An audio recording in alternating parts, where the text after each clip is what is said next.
Dentro da visão que Deus deu a Billy Graham de reunir evangelistas itinerantes de todo o mundo, surgiu a Conferência Internacional para Evangelistas Itinerantes.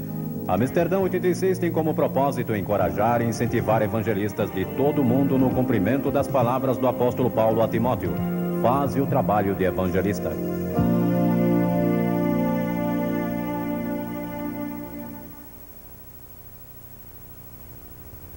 Quero que abram as suas Bíblias comigo em Mateus capítulo 24, o terceiro versículo, Mateus 24, 3.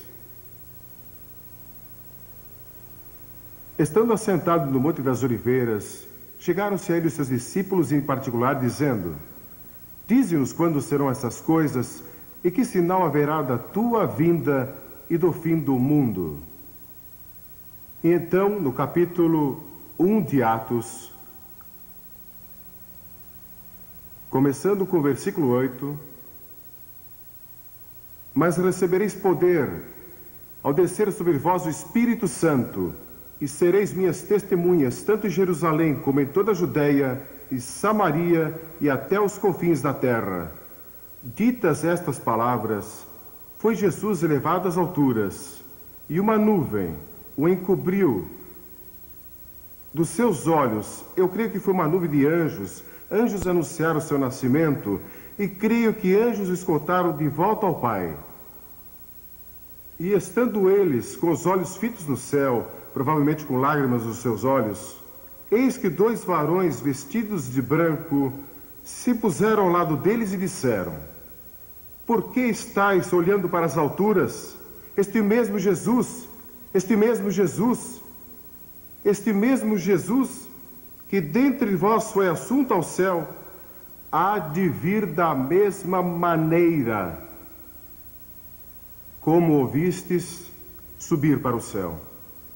Que gloriosa promessa e esperança isto é para nós neste período da história.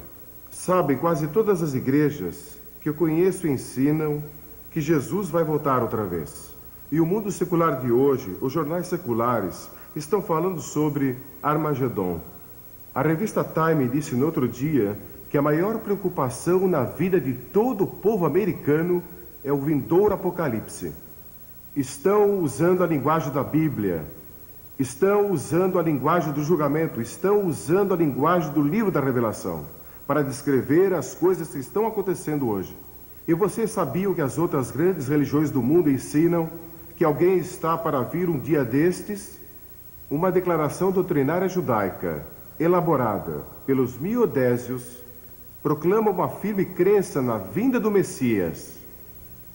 Os hindus, que creem em 10 reencarnações do Deus Vishnu, dizem que 9 já aconteceram e a 10ª virá no fim dos tempos, quando ele virá como um herói conquistador. O budismo aguarda uma futura encarnação de Buda. O islamismo, tanto o grupo dos xiitas como o grupo dos suni, estão esperando a vinda de um líder nos últimos dias da terra. E os xiitas creem que ele já surgiu e está escondido em algum lugar secreto até o dia da sua manifestação antes do fim do mundo. E os sunis creem que ele ainda não apareceu na história do islamismo. Mas de onde vem essa crença universal? Eu creio que vem do princípio dos tempos, quando no 3º capítulo de Gênesis, Deus prometeu a vinda de um Salvador, a vinda de um Messias que viria para destruir as obras do diabo. Mas os discípulos fizeram 2 perguntas. Qual será o sinal da tua vinda? Quando virás outra vez? E quando vai ser o final dos tempos? Não sabemos a resposta delas. O Senhor Jesus disse que não devíamos especular sobre datas. Há muitos sinais. Alguns teólogos contaram 21 sinais dados apenas por Jesus, sem contar os sinais mencionados em outras partes da Bíblia. Há pelo menos 5 que quero mencionar em passagem. Primeiro, ele disse que seria como nos dias de Noé. Estariam comendo e bebendo e casando e dando-se casamento, trocando esposas, e que a moralidade estaria no nível muito baixo. Seria como Sodoma e como Gomorra. Então, segundo, que haveria um aumento de criminalidade. Jesus disse que logo antes do fim haveria um desrespeito à lei no mundo todo. Ele disse: ouvireis falar de sedições. Em Lucas, capítulo 21, no versículo 9, sedições. Essa palavra traz consigo a ideia de que o desrespeito à lei será geral. E traz consigo a ideia de rebelião, revolução, terrorismo e criminalidade, indicando que isso será um sinal da breve vinda de Cristo. E houve outra época na história que vimos tanta criminalidade, é generalizada, e foi o que Jesus disse. Então ele disse que guerras e revoluções aumentariam, ouvireis de guerras e rumores de guerras. Richard Nixon, o ex-presidente Nixon, esteve em Moscou há pouco tempo com o Sr. Gorbachev. Pode imaginar isso? E estão falando sobre paz. Eu peço a Deus que ele chegue a uma solução e que as superpotências possam se unir e trazer pelo menos um período temporário de paz, e que paremos de construir todas essas bombas e paremos de construir todos esses armamentos que podem destruir a humanidade. Sou a favor da destruição de todas as armas, de destruição em massa. E a bomba atômica é tão terrível e tão devastadora que é difícil imaginar. E vocês sabiam que na América fundaram uma revista no começo deste século, chamado Século Cristão? Mais pessoas foram mortas e mais pessoas morreram de fome neste século do que em qualquer outro na história. E a Bíblia também diz que o conhecimento e as viagens se multiplicarão. Sabe com que rapidez podíamos viajar até o ano de 1840? Tão rápido quanto um cavalo podia até 1840. E nestes poucos anos, conseguimos viajar pelo céu a quase 30 mil quilômetros por hora. Pense nisso. Ele também disse que haveriam enganadores e zombadores. Disse que muitos falsos profetas se levantariam dizendo serem o Cristo. Você sabia que só em Los Angeles dizem que há mais de 400 que proclamam ser Jesus Cristo? Estão no lugar certo, Los Angeles. Seitas surgirão, feitiçaria florescerá, falsos mestres se infiltrarão na igreja, a Bíblia será objeto de ataques. O diabo quer que duvidemos da Bíblia, e se ele conseguir nos desviar, por pouco que seja, das Escrituras, ele terá ganho uma grande vitória, porque a Bíblia é nossa autoridade. Jamais permita que alguém o desvie deste livro, e creia nele, de capa a capa.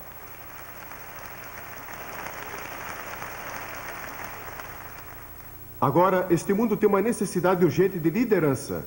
Quem vai acabar com o mal? Quem vai trazer paz a este mundo? A Bíblia diz que pessoas falarão de paz, paz, paz, quando não há paz. Nunca ouvi falar ou li de um momento na história em que a palavra paz foi usada com tanta frequência. Outro sinal que Jesus está para voltar. Um diplomata europeu disse algum tempo atrás que se o diabo pudesse resolver os problemas do mundo, ele seguiria o diabo. E alguns deles já estão seguindo o diabo. Uma menininha estava observando um velho relógio quando devia dar 12 badaladas, e alguma coisa estava errada e deu 13 badaladas. Ela correu para a mãe e disse: "Mamãe, é mais tarde do que nunca foi antes." Bem, quero lhes dizer, é mais tarde do que jamais foi antes.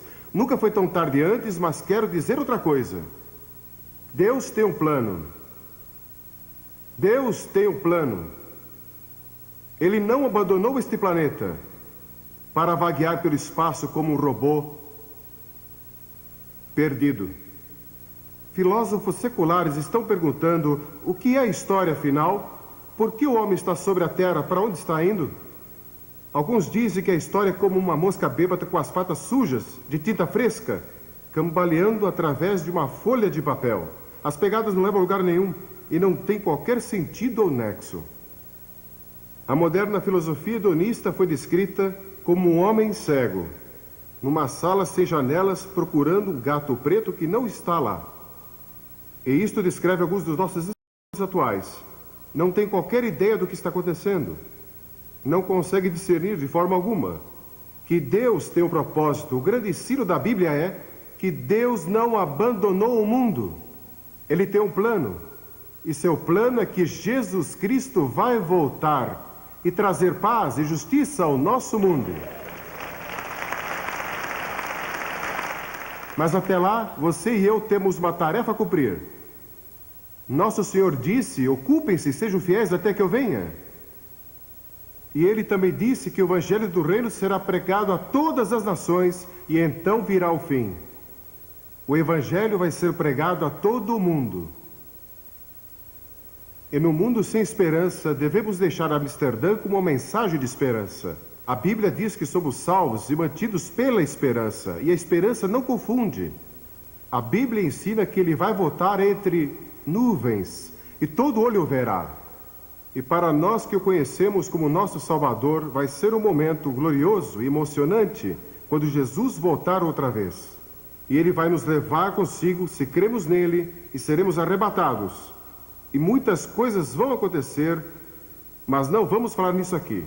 Mas para aqueles que rejeitaram, aqueles que rejeitaram Jesus Cristo, vai haver choro e pranto e ranger de dentes. Porque a Bíblia ensina que o inferno existe. Nós não gostamos de pregar sobre isso, nem falar sobre isso, mas está na Bíblia e Jesus falou mais sobre isso que qualquer outro. E se formos fiéis à Bíblia, pregaremos sobre o inferno e o julgamento, avisando o povo. E uma razão porque há tanto pecado no mundo hoje é porque o homem perdeu o medo de que existe um inferno. Devemos ajudar os necessitados, os pobres e oprimidos. Devemos lutar por justiça social. Mas nossa tarefa primordial é proclamar o Evangelho da redenção centralizado na cruz e na ressurreição. Pela primeira vez na história, temos a possibilidade de alcançar todas as nações com o Evangelho de Cristo. Estão sendo alcançadas hoje, todas, praticamente pelo rádio. O Dr. Profride estava falando comigo hoje. Ele é o fundador e diretor da Rádio Transmundial. E ele declarou que não há um lugar neste planeta hoje que não possa receber o Evangelho. Isso nunca aconteceu antes, mas Jesus profetizou isso. E logo será levado via satélite pela televisão a todas as nações do mundo. Vivemos na época entre a primeira e a segunda vinda de Cristo, e sua segunda vinda se aproxima. Nós cremos, não sei quando será. Só Deus sabe isso. Mas é um fato incrível que Deus confiou a pessoas como você e eu, pecadores redimidos, a responsabilidade de cumprir aqui seu propósito divino. Por que não fez ele mesmo? Por que não usou os anjos? Por que confiou isso a nós? Eu não sei. Este é um dos mistérios mais profundos da soberania de Deus. Ele escolheu dar a nós o privilégio, o alto e santo privilégio, de proclamar sua mensagem do Evangelho do Reino. Já fui convidado a fazer muitas outras coisas da minha vida. Fui convidado a ser um embaixador, a ser um membro de gabinete, a ser ator de cinema e muitas outras coisas. Mas a minha resposta a esses convites é sempre a mesma. Deus me chamou para pregar o Evangelho, e eu não farei outra coisa enquanto viver além de pregar o Evangelho.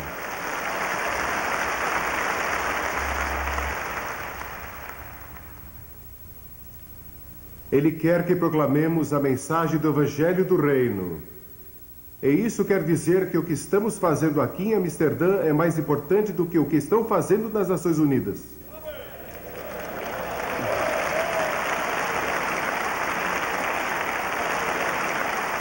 O que a igreja faz com o Evangelho tem mais significado do que as decisões feitas na Casa Branca, ou no Kremlin, ou em Londres, ou em Nairobi, ou qualquer outro lugar. Depois que o Evangelho do Reino for pregado em todas as nações, Jesus disse, então virá o fim. Não podemos estabelecer datas, mas eu creio que quando terminarmos a tarefa de evangelizar o mundo, não cristianizar o mundo nunca vai ser cristianizado. Não há promessa nas Escrituras de que o mundo todo vai se voltar para Cristo. Mas quando evangelizarmos, isso tem algo a ver com a segunda vinda de Cristo. Eu não entendo, mas isso me assombra. É difícil para mim acreditar que Deus confiou tal responsabilidade a nós. E estamos mais próximos de completar essa tarefa do que qualquer outra geração. Para a igreja de Filadélfia, ele escreveu: conheço as tuas obras, eis que tenho posto diante de ti uma porta aberta, a qual ninguém pode fechar. Quero dizer que não há uma porta fechada no mundo que possa permanecer fechada quando Deus resolve abri-la. E não quero dizer que ele a abre para missionários, não digo que ele vai abri-la para que alguns de nós ocidentais vamos pregar e ensinar, ou vocês de outros países. Deus tem sua própria maneira de fazê-lo. Em todas as nações do mundo, eu estava falando com um homem de Nepal, e ele estava me contando sua experiência. Não vou mencionar outros países aqui, porque é um assunto muito delicado e eles podem ter problemas quando voltarem. Precisamos orar por essas pessoas. Mas a palavra de Deus não está presa. Este mundo pecador está às portas do julgamento e do anticristo. Mas Deus nos deu boas novas para proclamar ao mundo.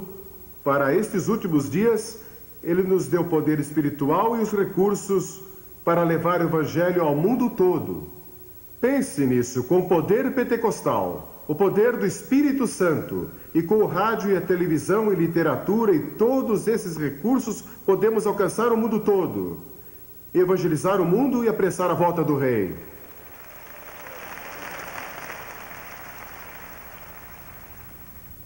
Se você não rededicou sua vida e seu ministério a Cristo durante estes dias em Amsterdã, eu oro que o faça hoje.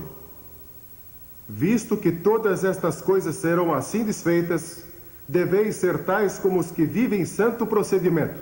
Para o evangelista, vai ser uma vida perigosa.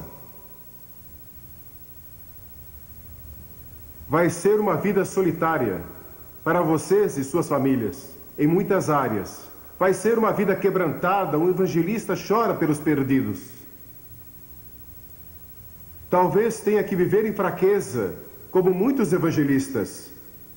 Muitos evangelistas que são fiéis a Deus, nunca foram muito saudáveis, mas Deus sempre os sustenta.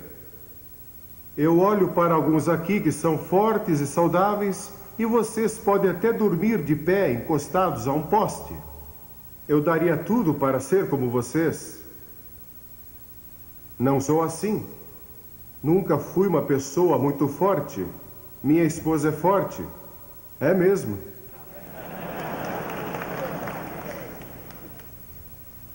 Ela nunca me bateu até hoje. Eu nunca bati nela.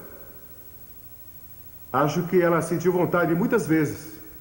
E com muita razão.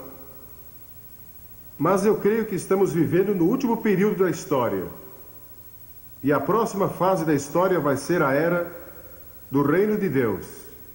Agora Deus pode reinar em nossos corações e seu reino está dentro de nós. Mas vai chegar o dia em que ele vai reinar em todo o mundo. O futuro líder deste mundo é Jesus Cristo. Ele vai governar o mundo e nós vamos ter paz e vamos ter justiça e vai haver comida que chega para todos e ninguém vai passar fome e também vai haver justiça para todos. Eu não sei as respostas a muitos dos problemas políticos deste mundo. Eu oro pelas pessoas. Em todos esses países, visitei tantos deles, preguei ali.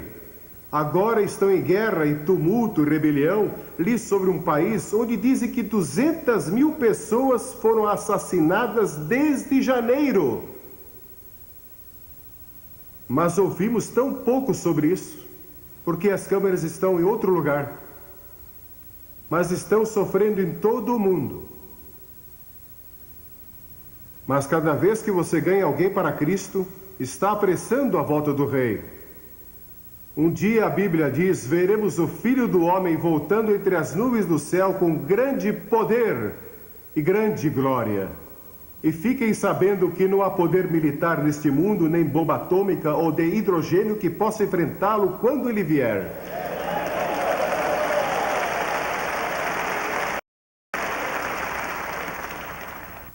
Um anjo é mais poderoso que todas as forças militares que possamos reunir neste planeta.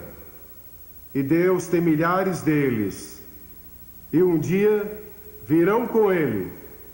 Eu ouço os 4 cavaleiros, estão a caminho.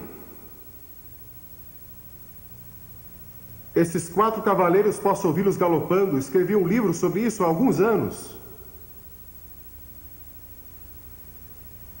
E vocês sabiam, isso é interessante, esse livro foi impresso na União Soviética, com a permissão das autoridades.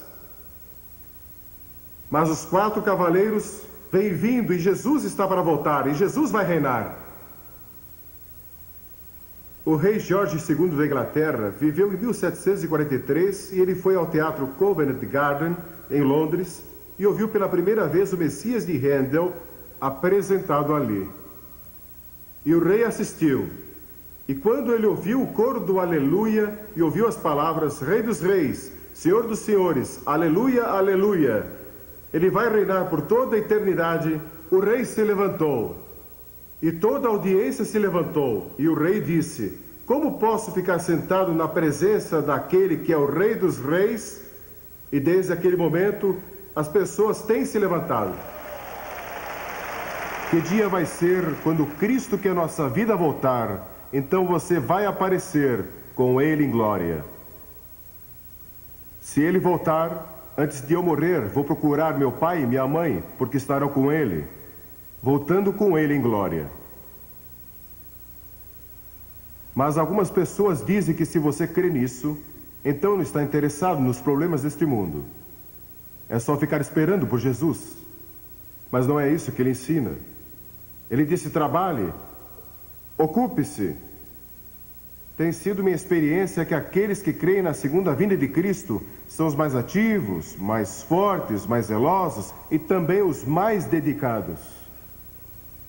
Somente nas epístolas podemos encontrar 22 passagens que falam de pureza, paciência, serviço e boas obras à luz da vinda de Cristo. Sim, o Rei vai voltar. E durante esta conferência, temos ouvido o clamor do mundo. Este é o mundo que clama, clama por liberdade, clama por integridade, clama por liberação. Joel diz que multidões estão no vale da decisão porque o dia do Senhor se aproxima. E até Jesus voltar, devemos obedecer à grande comissão. A seara, na verdade, é abundante, mas os obreiros são poucos. Orai, portanto, que o Senhor da seara mande trabalhadores para a sua seara. E acontecerá que todo aquele que invocar o nome do Senhor, ele será salvo. Vamos levar pessoas a invocar o nome do Senhor em todo o mundo. Quero fazer-lhes uma pergunta. Eu creio que há pessoas aqui hoje. Vocês vieram aqui a esta conferência e não têm certeza qual é o seu relacionamento com Cristo. Você não tem certeza se realmente é salvo. Tem algumas dúvidas a respeito? Não saia deste recinto aqui hoje sem resolver isso. Tenha certeza. Conheci muitos pastores e conheci muitos evangelistas que no fundo do seu coração não tinham certeza de seu relacionamento com Cristo. E alguns aqui. Quero fazer-lhes esta pergunta. O que você faria se soubesse que Cristo vai voltar em um minuto e fosse o único a saber disso? Você cairia de joelhos, clamando por misericórdia, compreendendo que nunca realmente o conheceu? Imagine que fosse 45 segundos. E há muitas pessoas a quem você deixou de testemunhar, e o sangue delas está em suas mãos. Ou se você fosse o único a saber que Cristo vai voltar em 30 segundos, você correria pelas ruas, gritando a plenos pulmões: Jesus está voltando, arrependam-se e creiam, arrependam-se e creiam. Ou se tivesse 20 segundos, e compreendesse que não viveu uma vida santa, não está pronto para encontrar a Cristo, e você está desesperado. 10 segundos. 9, 8, 7, 5, 4, 2, 1, e não está preparado. Você pode se preparar hoje.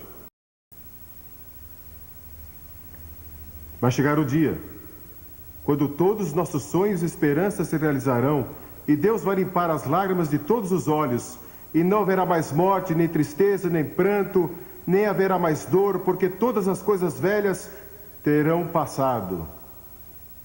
Sim, vou encontrar você no céu, se você conhece a Cristo. Vou ver você no céu e sei que vou para lá. Nunca tive dúvida a respeito. Sabe por quê? Porque se minha salvação dependesse de Billy Graham, eu estaria perdido. Mas depende do Senhor Jesus Cristo e do que Ele fez na cruz e da sua ressurreição. Tudo está nele.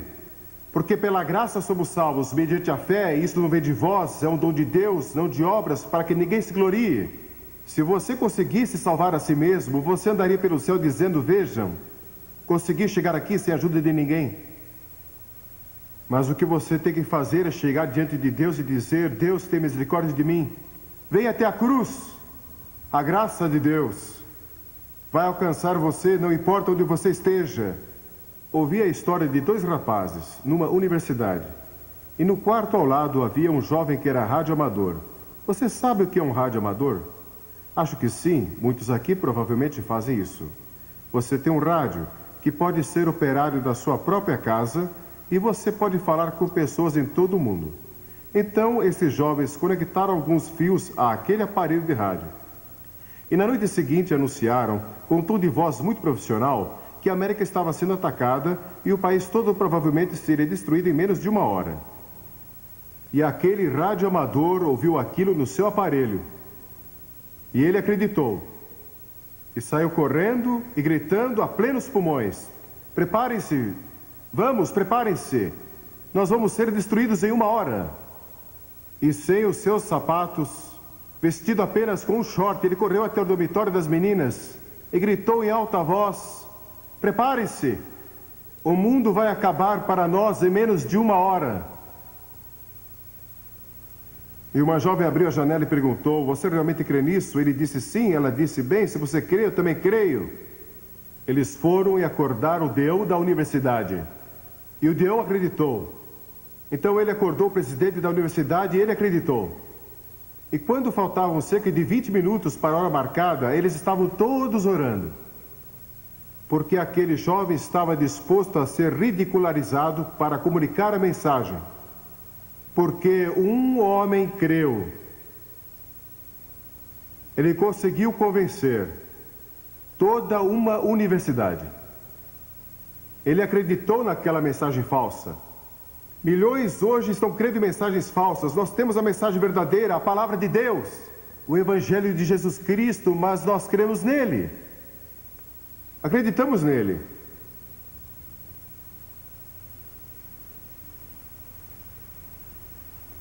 Antes de regressar para casa, seu primeiro passo deveria ser rededicação e consagração. Quando D.L. Moody visitou a Inglaterra, ele conheceu Henry Varley, um açougueiro convertido.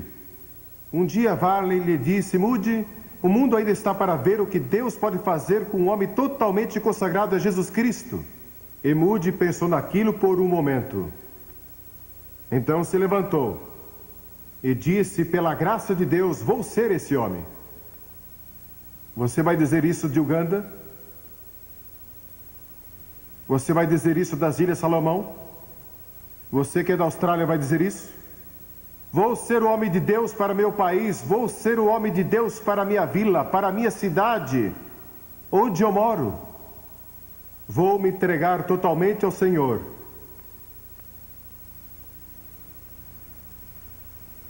Você já fez isso?